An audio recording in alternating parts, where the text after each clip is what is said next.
Good afternoon, everyone. A very warm welcome to the University of the Arts London, and namely to the London College of Communication.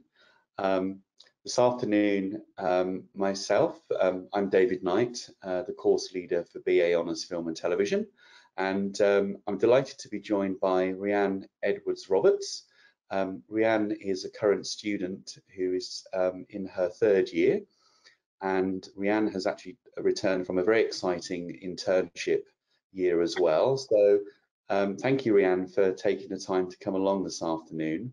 There'll be a specific point where Rhianne will be providing you as applicants with an overview to her experiences of being a full-time student on the course. And the aim is for this afternoon that you all leave with a very, very clear idea of the expectations we have of our students that decide to come on to the course from September, and also a great opportunity for you to ask any specific questions. And I always say to applicants as well, this is a really good opportunity to make notes as well, because obviously you'll be visiting other online and face-to-face open days, and it's always a really good idea to make key notes from these sessions, just so that you've got notes to refer to in the future when you make your decision about where you're deciding to go.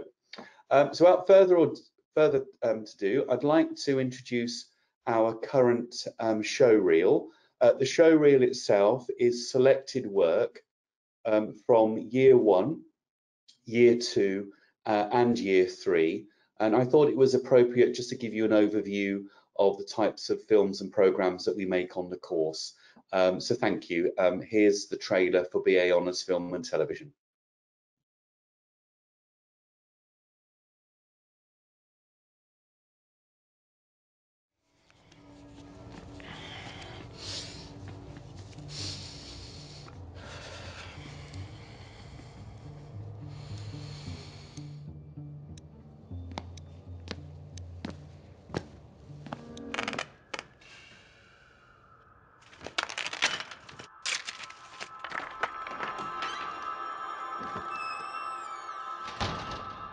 Unproductive as always, Mandy.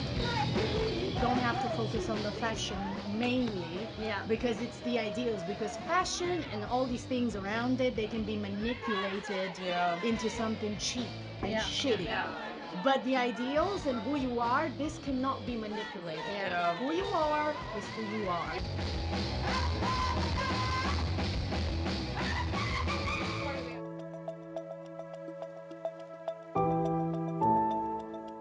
We've got 7 versions of Traffic Lights Out in Trafalgar Square, and it's quite an achievement to get Trafalgar Square because it's such a classic vista. You are encouraged to stay safe over the next couple of days as the story develops.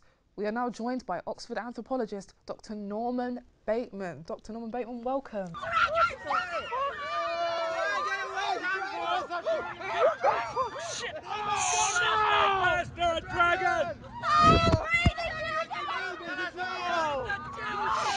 Come here now, dear Tony. Look at this. I figured, come. I figured where all the flies are coming from. Some car? Are you sure they're not coming from... I want to investigate it. I believe someone died in it. Wait, is this really okay? His heart's racing. Was that mine?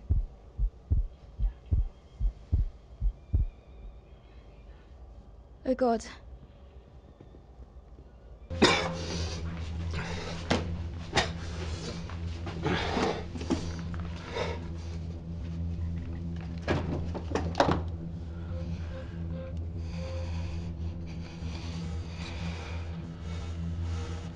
Princesses, I have an exciting announcement. The holder of the Queen Jazz NFT will have the exciting opportunity to be on one of my live streams.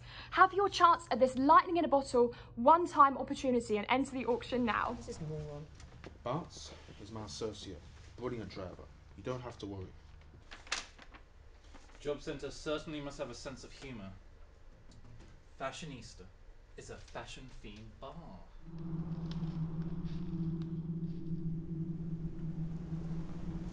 On the one hand, they kill sheep, they eat them, or partly eat them. In another way, you can't catch them doing it.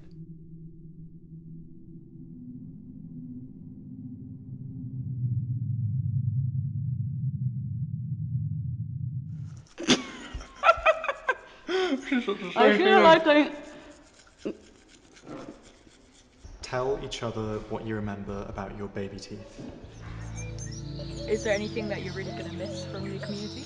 Their friendliness, like how welcoming they've been and how polite they are, and how, like, you have an expectation before you come, and then you're here and you think that everyone's going to be so different to what they actually are. Mama, how do you get to Fairyland? You fly.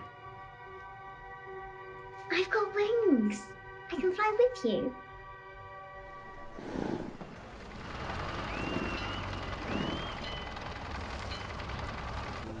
Ole. Lo siento. ¿Lo sientes? No le puedes hacer esto a tu padre. Es que no es por papá.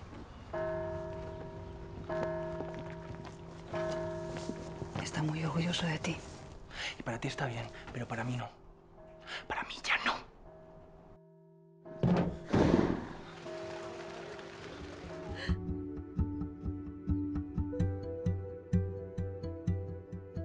I missed you. I see you're coming with me. Why?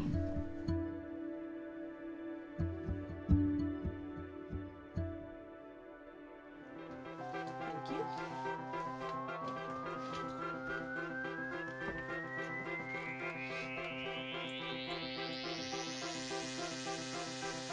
Anyway, I hope that you got what you wanted. Hope you're happy.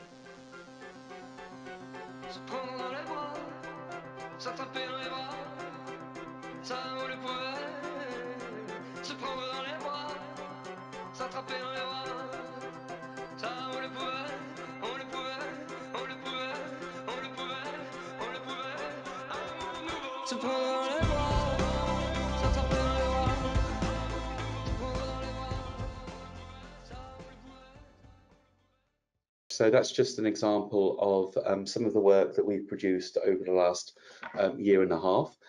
So the presentation now is an opportunity for me to be able to describe, along with Rianne, key parts of the course.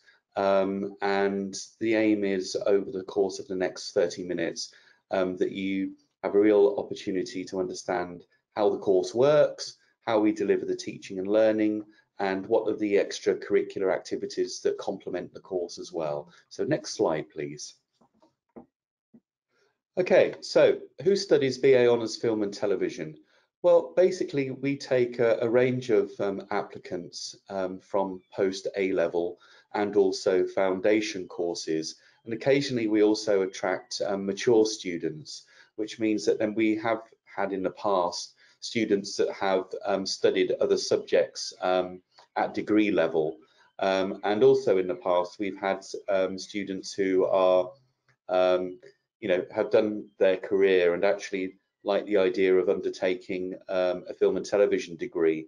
So one of the key things about the course is that we actually have a very diverse year group. Year groups are also known as cohorts. So for example, our cohorts are very varied and are made up of international students, European students, and home students. And that for us is one of the most important learning outcomes, more than anything, is the variety of different backgrounds and the diversity of experiences that our students come to the course with. And that is such a vital and important part of how we nurture a sense of working together in creative practice, is born out of the idea of celebrating that diversity. And that's something that we really welcome, having many different types of applicants from different backgrounds, different ethnicities. All of that plays a role in the types of films and programs that we make on the course. Next slide, please. So one of the distinguishing features of the course is the fact that we actually do teach television practice. So from year one, our students are becoming confident in working in both a multi-camera environment, and we have a dedicated television studio based at the LCC campus, in which we train students in how to actually take either a live or a pre-recorded program idea through the television studio.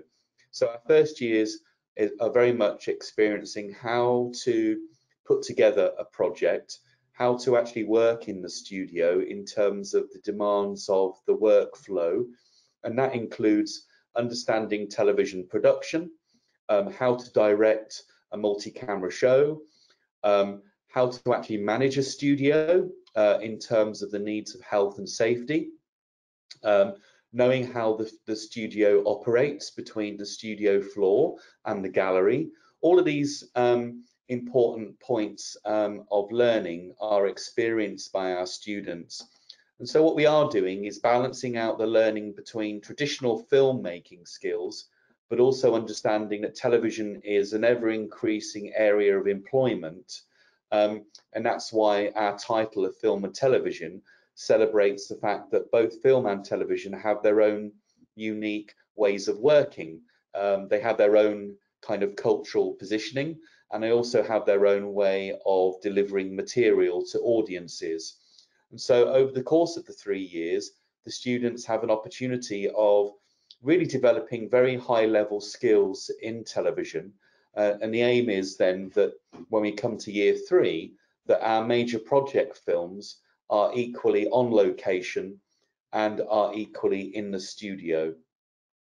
So, you know, that is one of the kind of the key distinguishing factors from our course compared to other courses, is the amount of time that we spend teaching students professional television practice skills.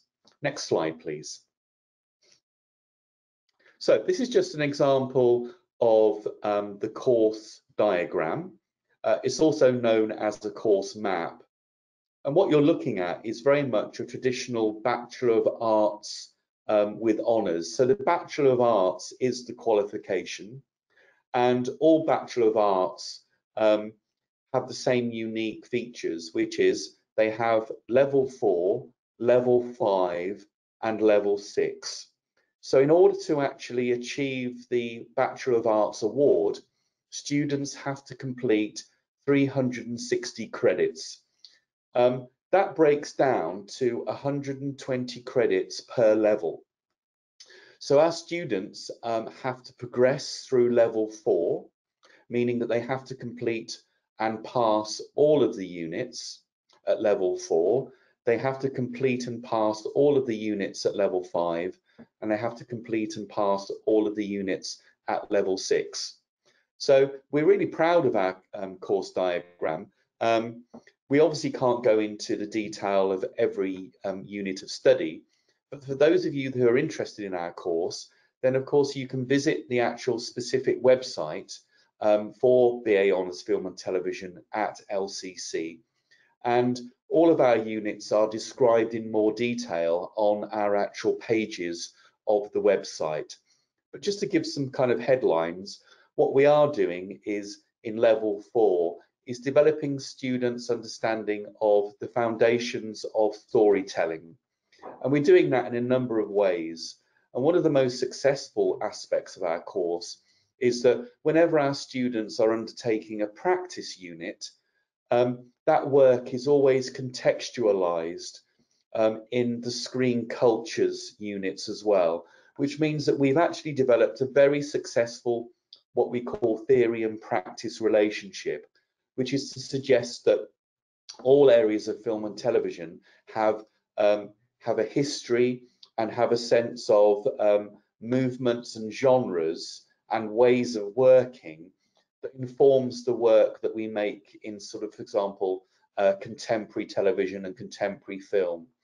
So what we do very well is to ensure that our students understanding the choices, the creative choices that they make are never made in isolation. There's always a comparison and a relationship to history and also to kind of common components of cultural touch points and methodologies and outcomes.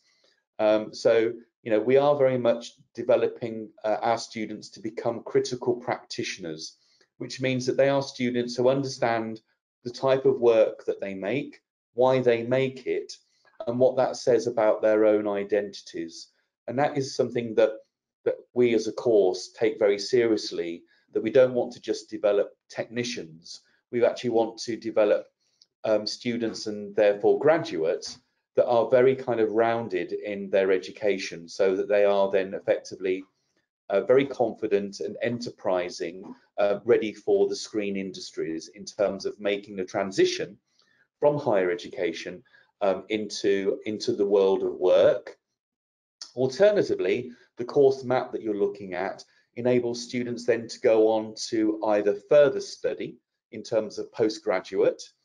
We have many students who are now currently requiring references for film schools that they are now moving on to. For example, in the US, or the Beijing Film School, and even the National Film and Television School, which is based in Beaconsfield in London. So that's the kind of the course diagram to give you an idea of how we teach and how students move through each of the levels from level 4 to level 5 and level 6. The other key thing I'd just like to draw your attention to is the number of weeks that we teach across. So the structure of our program is very much in what's called blocks, also known as semesters. So traditionally, the old model would be autumn, spring, and summer. We don't operate in that structure anymore. We operate in blocks, which means that we are effectively running 2 blocks per year. So our students will join in September.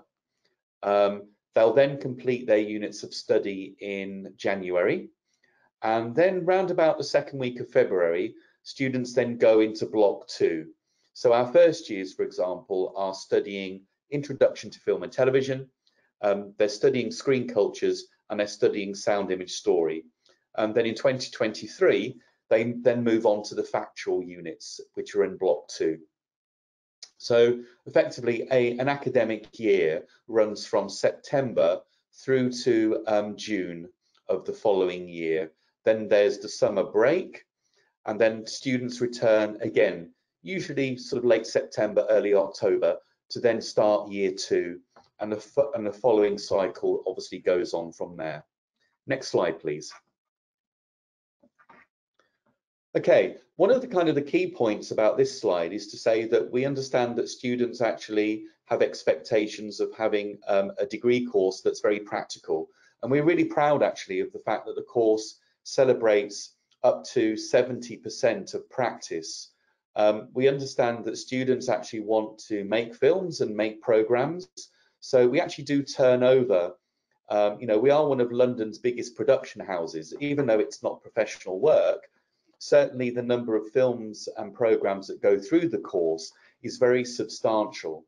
So, you know, one of the things that we ensure that our students receive is a high degree of contact hours. So one of the key messages, I think, from me as course leader is for you as applicants, is to say that we are a full-time course. And so in that respect, that does have its own demands. So not only will you be in sort of like for practical classes in production, directing, camera, sound, editing, and art direction, but you'll also be expected to undertake independent study, which is what's called guided, which means that when students are on productions, they're obviously having to undertake, for example, location recceing, they're having to undertake independent study on pre-production. So when we say we're a full-time course, unlike many other courses, that really does mean full-time, which obviously is a real important consideration in terms of students that do actually have to work outside as well. So we do recognise that. But on the whole, students are in for about 2.5 to 3 days of actual dedicated timetabled classes, and then alongside that will be particular weeks where they're actually out on shoots or actually shooting in the TV studio or one of our other studios on the campus. Next slide, please. One of the key points about the school is that we really do ensure that our students have an opportunity to collaborate across other courses, and we will be introducing students to other schools as well, and we often find that our students are making real close connections with, say for example, students who are working on sound courses and students that are working on design courses. And film is a fantastic medium because it enables lots of different types of collaborations. And I think that's one of the main outcomes of the course, is teaching students how to actually have dialogue and vocabulary with other subjects. So certainly for level 5, we have units of study where students will be expected to collaborate with, say for example, acting schools, also students from design courses as well, and students that specialize in sound. All of that's a really important point about the course and something that we absolutely celebrate as a course across the 3 years. Next slide, please. So we are, just to give you a wider view, we are one of 6 colleges under the umbrella of one university, and we have an average diverse body of about 18,000 students covering 130 countries, which means that on occasion our students do visit other campuses as well. And I think this is what makes the University of the Arts London such a special place for students to come to study, because not only do they have access to all of the facilities of the London College of Communication, where we're based as a course, but all of our students are taking advantage of the social events, the libraries, and also the talks which are taking place at other campuses as well. So we have the London College of Fashion, is one of our main collaborators as well, because they have courses in special makeup effects and costume. So across our 3-year groups, it's very rare that our students are not collaborating with other students from other colleges, and we think that's a real special commodity, and one thing that we absolutely strive for our students to take advantage of while they're here with us as full-time students on the course. Next slide, please. So the Screen School itself is situated at the London College of Communication. So if you did apply and you were successful in joining us as a first year in September of 2023, then obviously you would get to know the campus. So within LCC, we have the Screen School, and the Screen School teaches a number of subjects, including animation, sound arts, games art, and design, and visual effects and virtual reality. So it's a very, very busy campus, and we're currently gearing up for the postgraduate events, and also we have our own graduation events at BA level as well. So there's always something going on at LCC, and it's a very, very exciting environment in which to kind of both for us to teach and work at, but also for our students to experience as well. Next slide, please. So you can see here just on this screenshot, this is the Screen School, and you can see that we're highlighted in magenta. Our other courses that I also have connection with is obviously BA Honours Film Practice, BA Honours Film and Screen Studies, and also the Masters programs as well, which means that as students, we do have students that actually then want to complete and go on to do a further 2 years of study for the Masters programs. So students have an opportunity to connect with other courses, as well as obviously undertaking their own course as well. And you can see here, this is effectively the Screen School in terms of the variety and diversity of subjects that's taught within the school itself. Next slide, please.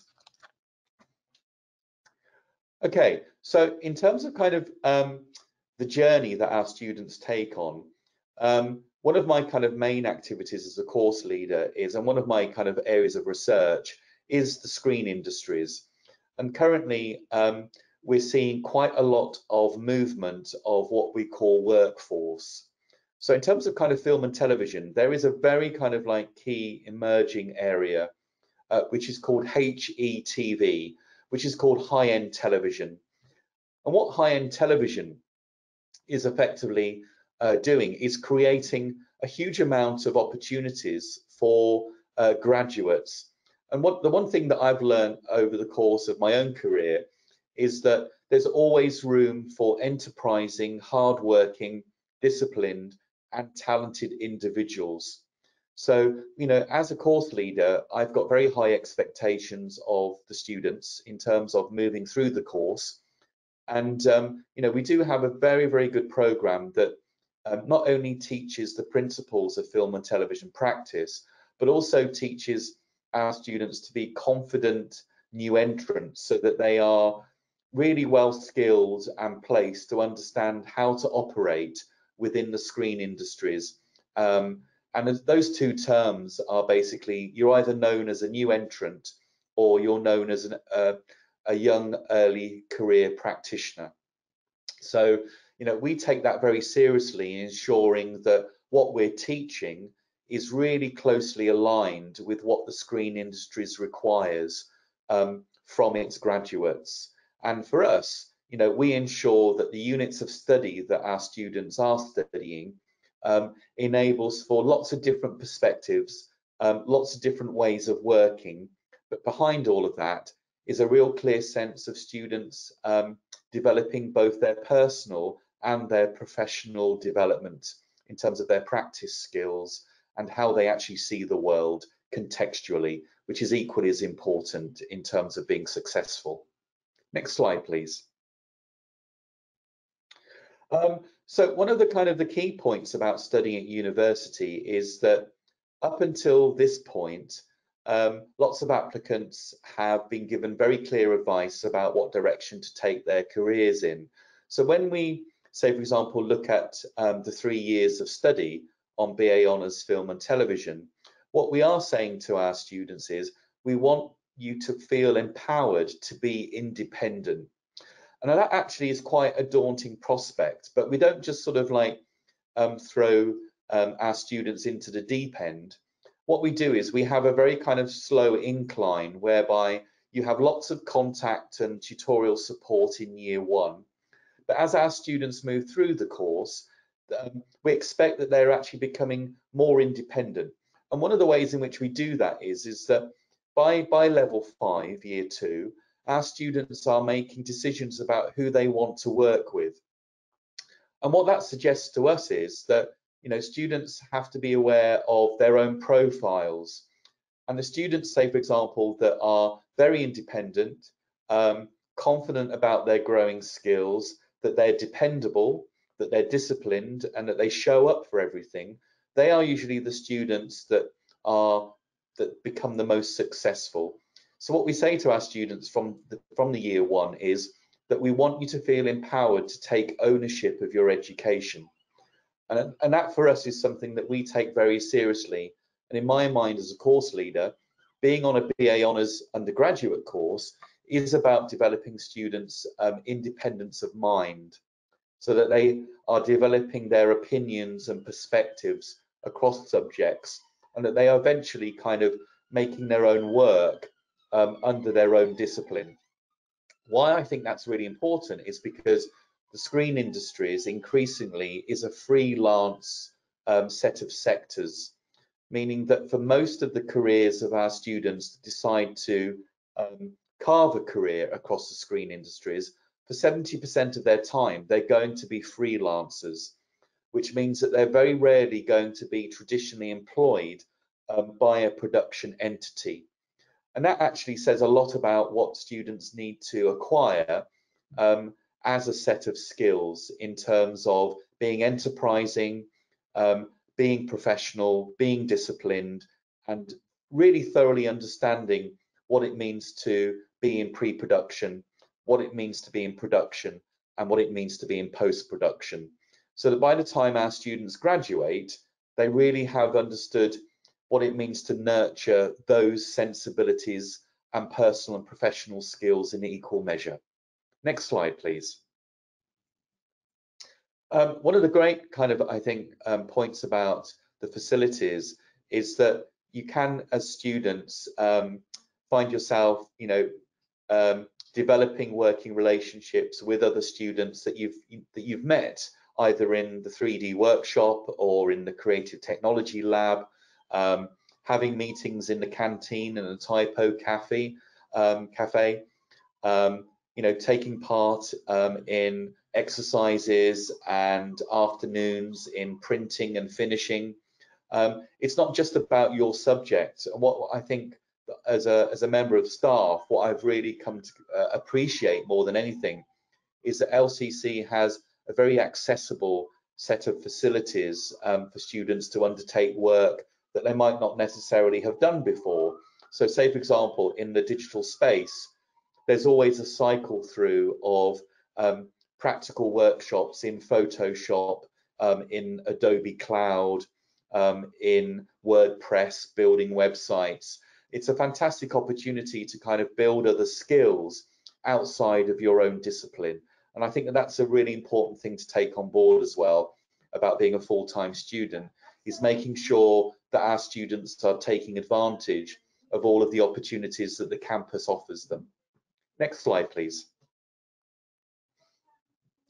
Okay, so just to kind of give you an overview of some very sort of course-specific facilities, we are one of very few courses that has quite a lot of stake in the television studio. So our students have an opportunity to undertake personal projects as well as the actual projects that are part of the briefs on the course. We also have 2 dedicated studios for when we're shooting single camera drama. So they're called the Nursery Gallery and the Black Box. And we also have a range of post-production suites as well for what's called offline and online. So offline is where students are actually cutting their stories and they're assembling against a script. And then they go into the online phase, which means they then move into what's called finishing. So they're then finishing in professional grade studios, doing color grading, color finishing, and sound design and sound mix, and then the final play out for critiques and uploading to Vimeo, and also for showing students at graduation the work that they've produced. So effectively, as a course, we enable students to have the facilities for pre-production, the facilities for production, and the facilities for post-production. So we're very much kind of following the full contemporary workflow of film and program making. Next slide, please. So I just want to kind of move on to something that's very important for me as a course leader, which is ensuring that the staff that our students are in front of are staff that have particular expertise in the kind of the broad area of film and television program making. So we have a number of colleagues, and I'm really proud about the course team in terms of we've got a very nice balance between practitioners with experience of drama, currently called scripted, and we also have staff with a lot of expertise in factual, which covers documentary, which is also currently known as unscripted. So scripted and unscripted are effectively what balance we have within the course team. So we have practitioners with expertise in production, in directing, in screenwriting, in cinematography, and that's one of my practices, by the way, cinematography, sound design and sound mixing. We have a senior lecturer dedicated to post-production, and also we have a member of the team with a huge amount of expertise in television and film in terms of contextual studies. So our students certainly have a very broad band of practitioners and academics that are looking after and supporting their development across level 4, level 5, and level 6. We also have a film festival coordinator. Mary is a highly regarded member of the team So not only do students have an opportunity to work within practice, but also we have a member of the team that is promoting all of the time the film festivals and student work which goes into festivals as well. So we have a member of staff that's dedicated in having very close connection to European and international and home film festivals. We're also backed up by technical staff as well. So we have technicians that are looking after the different facilities. So we have 3 technicians that are working in the television studio, and we also have technicians that are working in post-production, and we also have technicians that are working in sound and camera. And those colleagues are very much kind of supporting those particular workshop areas when students are ever in workshops for practice-based activities. Next slide, please. So just to give you a little bit of a highlight of some of the course team. Myself, my background is very much from film and television. I currently have a feature film on Netflix and Amazon Prime called The Quiet Hour, and I was director of photography on that film. So The Quiet Hour was a UK-based feature film. I've also worked extensively in commercials, so I've shot probably about 70 to 80 commercials worldwide over my career. I've been very fortunate to work with many diverse crews, you know, from South Africa to Europe to the UK. I've had a lot of work shown internationally at film festivals, and I've also done a lot of human rights filmmaking, namely for Amnesty International. So you know, I'm very lucky in terms of the career that I continue to have, and it means then that because I've worked in lots of different areas, I'm able to make very good decisions about the type of work and the nature of the degree that our students come to study on. So that's a little bit about myself. Next slide, please. One of my very esteemed colleagues, Dr. Foti Beglis. Foti is the head of Year 1. He's an absolute specialist in editing and post-production, and also leads on some of our digital learning through our virtual learning environment. And Foti is highly regarded by students, and he's excellent at kind of introducing students to the course. And I work very closely with Foti. He's completely dedicated to the student experience, as all of us as members of the BA Honours Film and Television course team. So that's a little bit about Foti. Next slide, please. This is Ian D. Fleming. Ian is a very highly regarded practitioner, specialising in directing and screenwriting. And Ian is somebody who absolutely ensures that our students are following rigorously industry practices. Rianne, this might be actually a good point for you to come in and talk about maybe your experiences of being taught by Ian. Yeah, I think he's definitely, well, in my opinion, the probably one of the most supportive lectures that we had in second year, particularly with directing.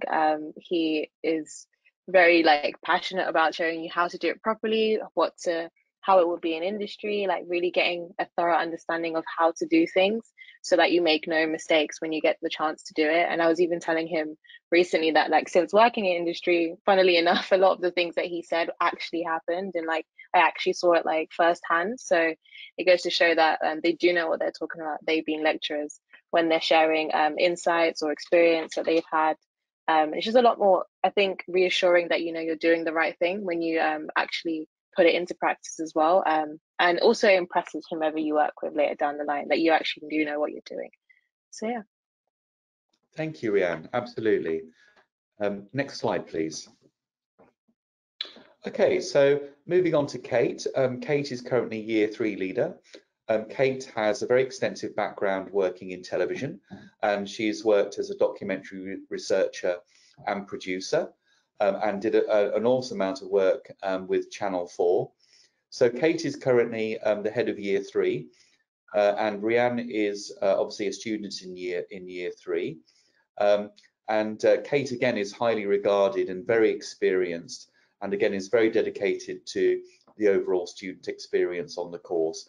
So I would say that Kate specialises in script and production and other areas, but script and production is very much her key expertise, and you'll be taught by Kate throughout the degree as well. Next slide, please. Okay, so collaboration.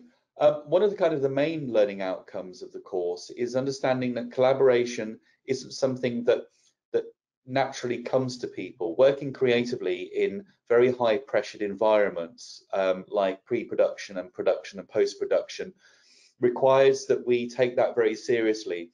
So from year one, we're teaching our students to understand what it means to be a collaborator.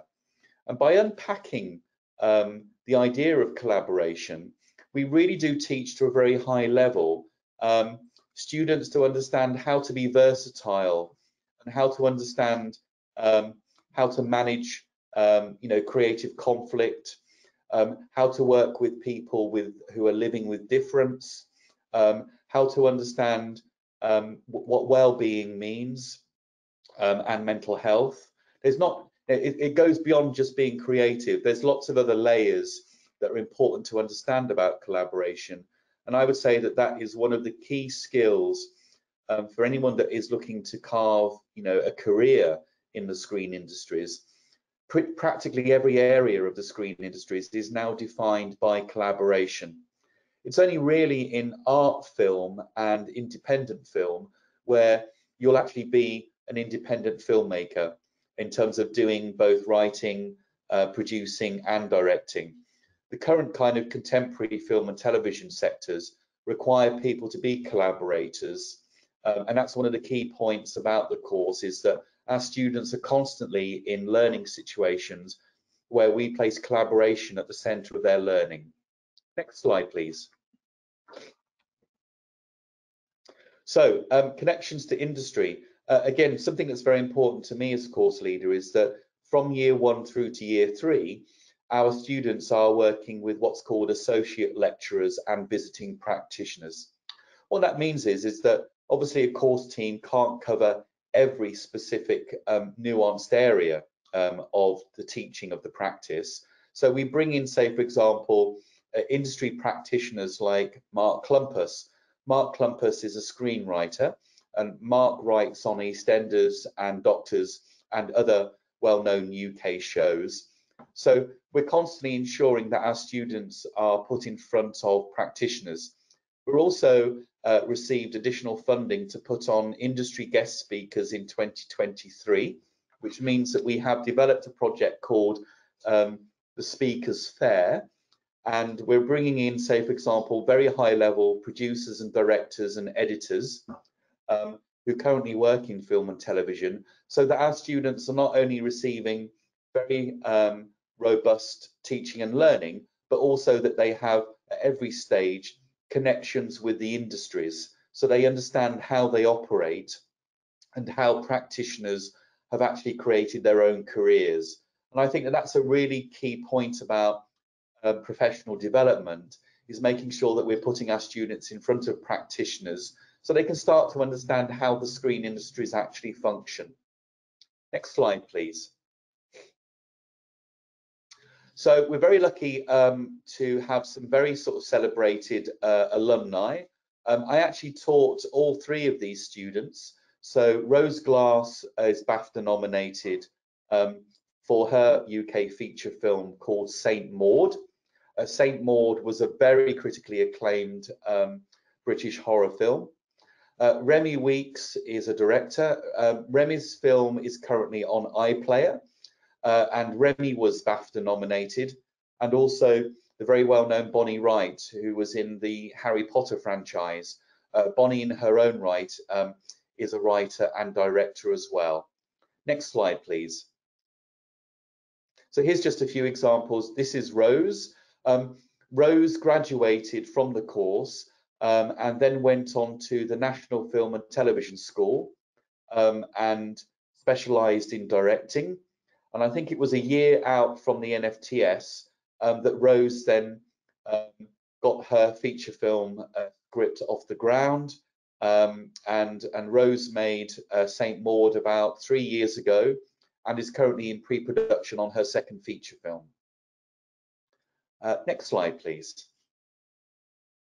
So this is just another slide of the work of Remy Weeks, and Remy made a feature film called His House, and for any of you, you can currently see that being screened on BBC iPlayer.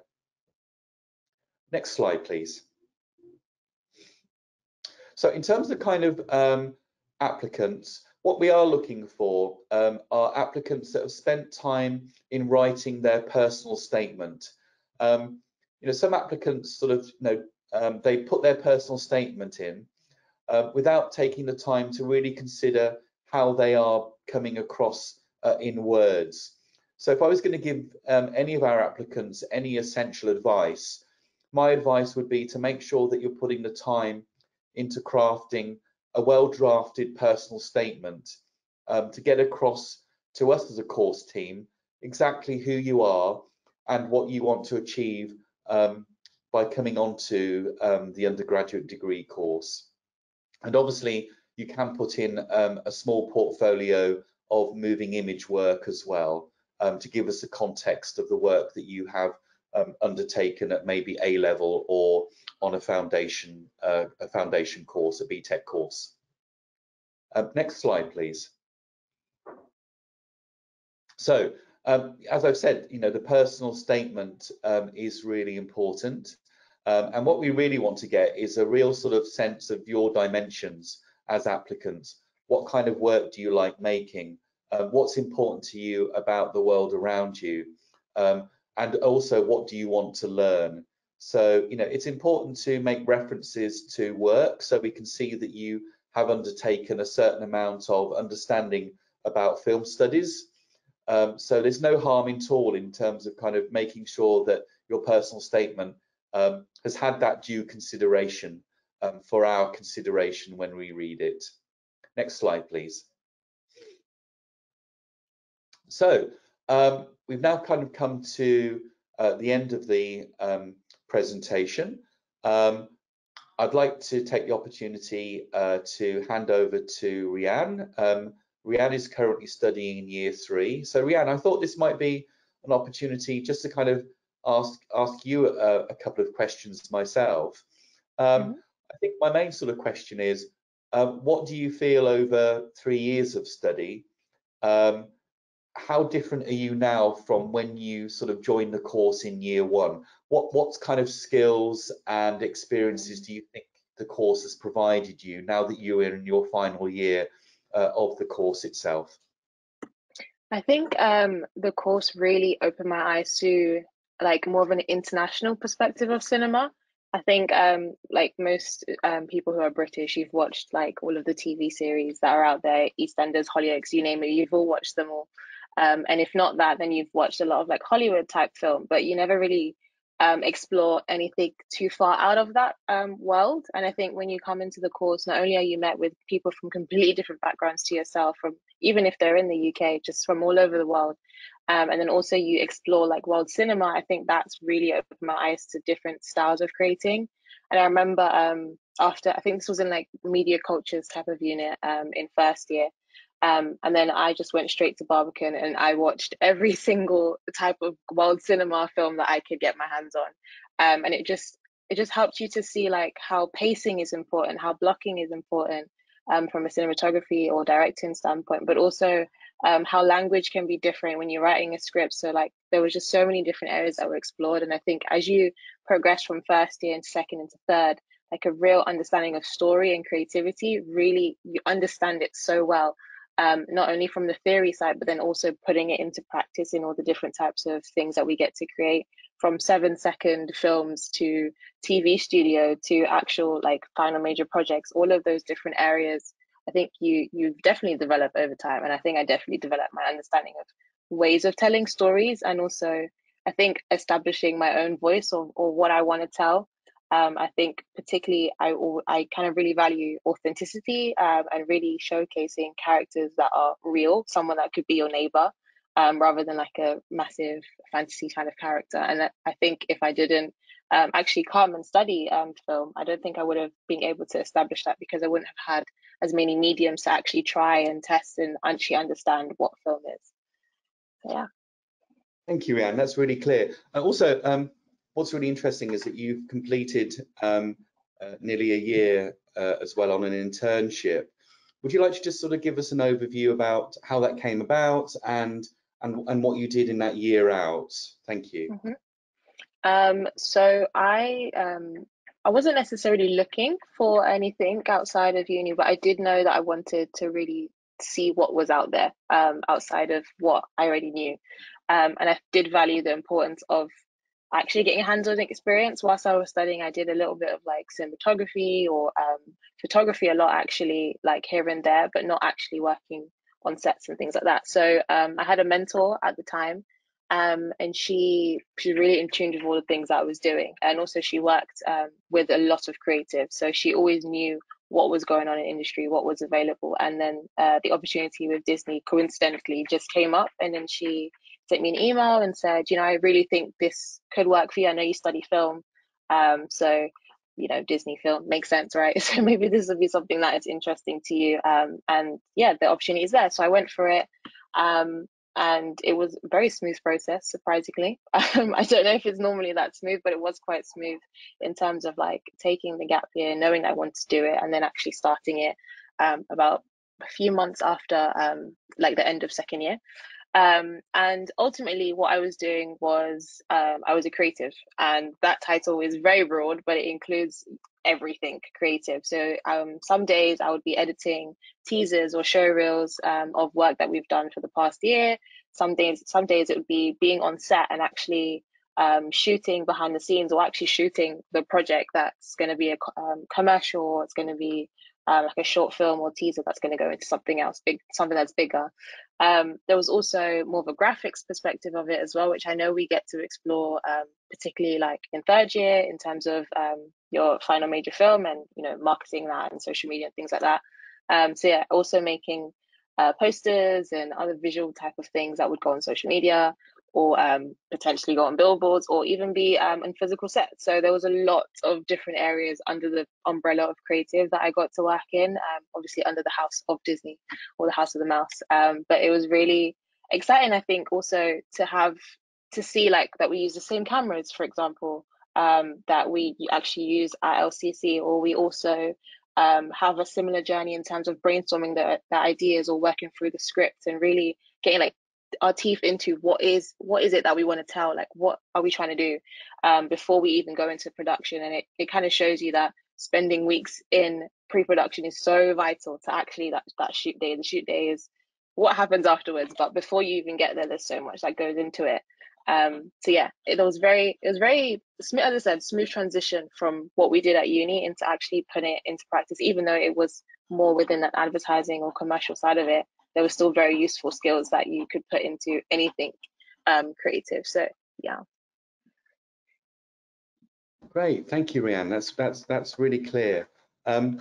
So now that we've sort of come to the end of the open day afternoon, I'd just like to invite those of you that may have questions that the presentation may have brought up for you, or questions that you may actually have formed before coming in to meet with us this afternoon. So I'd just like to hand over now to you for any questions that you might have that you would like myself and Rhiannon to try and answer for you. Thank you. Hi, David. So thank you guys so much for listening to that presentation. That was really, really helpful. We have had a few questions coming in throughout the session, and please feel free to keep them coming in, guys, if you have any others. So the first one is, would you say that the course is more art focused or industry focused? That's a really good question. I would say that we can actually accommodate students that want to develop their practice, but from the standpoint of being an artist. And what that means is that the industry obviously is very determined by process and linearity and practice. But that doesn't mean to say that we don't want to nurture students that actually want to expand beyond that and use the course to develop their artistic identity. So what I mean by that is that our units of study enable students not only to understand industry practices, but also more importantly, what they're hanging their filmmaking on in terms of the idea generation stage. So I would say that we've actually found a very healthy balance. I think it's unfair for a course to say we are industry focused, because when I unpack that, I'm never quite sure what that means. But I certainly think from a course's perspective that we're very sort of like, we're very inclusive in the sense of making sure that the students are coming with different intentions and aims, and we always find a way of being able to accommodate that. So where there is maybe a perimeter is for students that want to develop film in a fine art context. When they want to work with the moving image in a particular way, then I'd always advise that they look at courses where they're working with the moving image, but from a much more kind of fine art standpoint. That's where I think I would always sort of put a line against it. But absolutely, we do welcome lots of people with different types of sensibilities, you know, to find their voice through the 3 years of the course. Good question. Brilliant. Thank you so much for that answer. Hopefully that clarifies it a bit more. I know you've mentioned about that it is a full-time course, but there's a question here about how many hours that people spend on campus / in a classroom. So I just wonder if you could expand on that slightly, maybe just for the current year in certain years. Yeah, absolutely. So if I might be worth me giving you a concrete example. Year 1, for example, would be doing a morning of screen cultures, and then a seminar of about an hour and a half. So our mornings always start at 10 o'clock. The reason why we start so late is because of understanding that London isn't the easiest city to transport around. So we set at 10 o'clock because it enables students to actually not have to travel in rush hour. Also, some of our students have caring responsibilities as well. So we think 10 o'clock's a really good time to start. We finish always at 1 o'clock. Lunch is always 1 till 2, and then the afternoon sessions are 2 till 5. So I would say our students are on campus between 2 to 3 days a week for workshops and lectures. And then when they are in production, they're probably going to between 3.5 to 4 days a week, because obviously the production takes place outside of the taught hours. So in some respects, you know, unlike, for example, an English literature degree where you come in for a lecture a week and a tutorial, because we are a practice-based course, obviously there are more dedicated contact hours.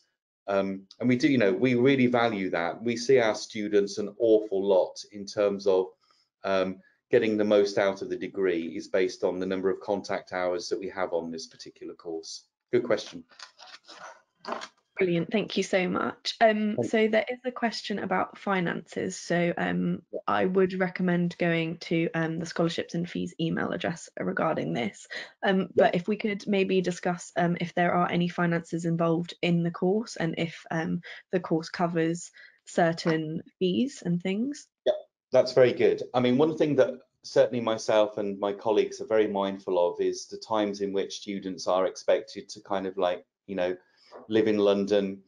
I think one of the most important things is to actually undertake a personal budget to make sure that the course is able to be afforded. I think personally, what we do very well is to ensure to minimize the amount of spend on the course for students.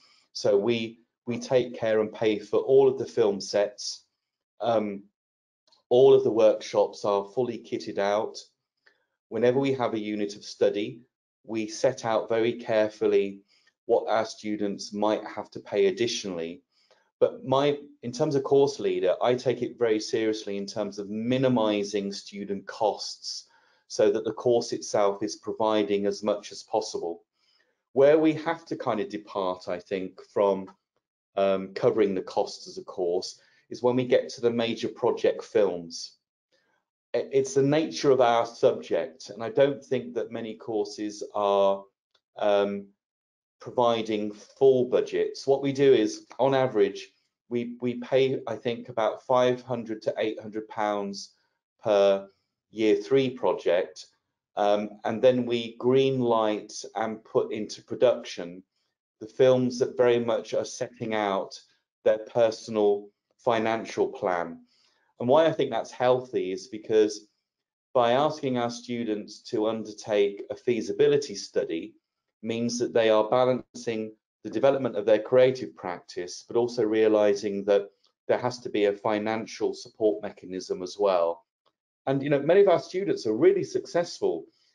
Some films manage to raise between £2,500 to £3,000 through lots of different kind of collaborative sites and raising of funds. And we teach our year 3 students how to do that. There's a guest speaker coming in tomorrow called Mac Harlock, who's going to be teaching our year 3 students how to crowdfund. So you'll be surprised how much money we are able to bring to the major project films. But then again, sometimes money's not the key to good filmmaking.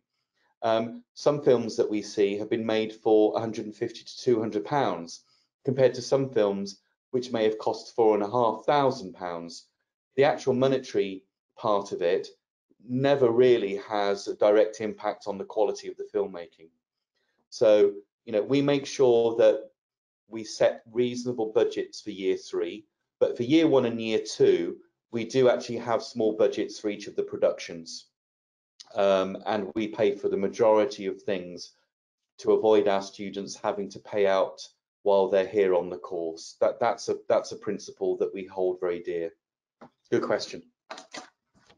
Brilliant, perfect. So we are coming to the end of the session, but I will just ask one more while we've got them coming in. If you can just briefly talk about what you are looking for within a portfolio, and I don't know if Rianne, you could possibly mention what you included or anything like that.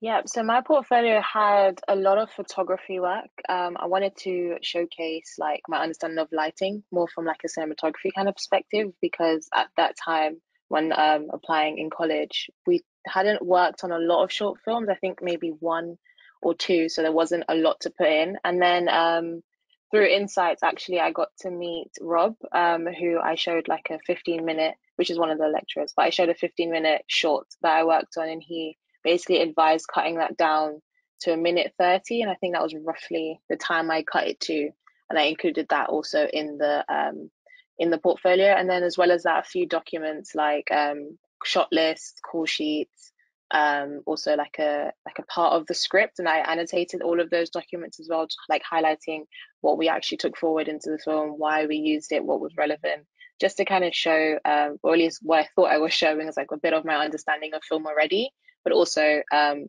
obviously showed that I needed to learn a bit more, of course. But just kind of where I was starting at is what I submitted. Yeah, and just to come back on that, I think that what we are looking for is being able to identify the individual within the material. Sometimes we get, say, for example, films where a group of students have made it on a previous course, and that then becomes very difficult for us to identify the individual, because obviously the application is from an individual. There's a lot to be said about, the democratization of the smartphone. And what I would encourage is for applicants to think about their portfolio as a sketchbook rather than a highly finished canvas. And sometimes the most interesting of work comes out when you're not actually worried about production values or impressing anyone. What's more important is that you actually come out within the work. And say, for example, I saw some pieces last year where an applicant had, with a smartphone and some very basic software, had taken a derelict building that was ready for demolition, and they went and photographed it and almost like turned the building into a character. and they made a very empathetic study of, I guess, the building being a figure within a landscape. So, you know, sometimes it's worth actually looking at really small, detailed ideas that are around you and take a very sort of observational stance, as opposed to thinking, oh, I've got to put a film in. I don't think that's necessarily what we're looking for. I think we're looking for people who are just showing an indication of an interest in using a camera and using sound. And that can be a very, very small, intimate project. And, you know, one of the questions came up at the open day that we did face-to-face a few weeks ago. And, you know, I shared the same advice really, which is, you know, set out to make a few different projects, and then select the ones that you then want to put in for the portfolio. And it's better to do individual projects than it is, say, for example, to put in a group based project. We just want to be able to identify the individual within the work. I think that's the most important part about the portfolio. Good. Yeah. Perfect. Thank you so much for all of that. I hope that answers most of your guys' questions. If you do want to find out more information, please check out our website regarding the specific course. If there's any other information, there will be emails also on there if you have any further questions. Other than that, this is the end of the session, and thank you guys for attending, and thank you both for answering all the questions and for presenting this. So have a good rest of your afternoon, and thank you for coming, guys. Thanks, everyone. Nice to meet you all. And thank you very much for taking the time to come and join us today. Much appreciated.